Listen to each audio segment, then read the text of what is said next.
রাগ দিলি কোনো ইচ্ছু ঘুরিবার আগে অবশ্যই একবার ওক ভাবনা উচিত। কারণ রাগকান আমার জীবনে নতুন অনেক হিজু হারিয়ে যায় যারা ভেবার অপেক্ষায় আগে মনান হয়তো থমনবিদ্রে আগে মশারা অন্য একজন জীবনানরে যদি কোনো দুঃখেন ঘুরি নেই রিয়েস তোর মারি ভাত্ত চালেন জীবনান আরো একবার ফাঁস হইতে নগুরিনে শুরু করি দু জীবনানত হস্তপানা খুব দরকার কারণ হস্ত পেলেও মানুষ নিজরে বদলি নিজে পারন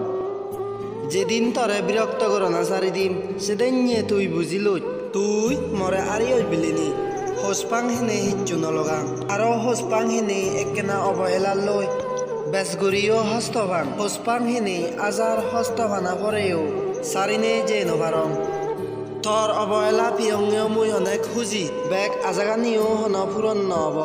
কারণ ইয়ান অলদে জীবন প্রয়োজন ফুরে গেলে মানুষের সদা হনা ও বেচানিও বদলি যায় শুনতে খারাপ লাগিলেও ইয়ান হিন্তু সত্যি একখান সদাহি হবার ফনি মতুম বেশ গম হয়তো ভেবে কিন্তু বেশ গমত হন হোসপানা ঠিকই নথায়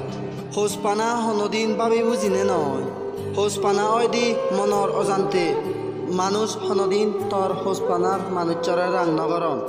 যা গরণ চিয়ে নিয়লদে অভিমান আরো অভিমান হনদিন রাগতুন নয় অভিমান ওই দি হোসপানাতুন তুই মানুষ হিসাবে দিকেন সিয়ান তুই অন্যজন হয়তো প্রকাশ করিবার নছিস শুধু থ মন ভিতরে ভিতরে তবে দে সময় এলে বেগ প্রকাশ করে দিব।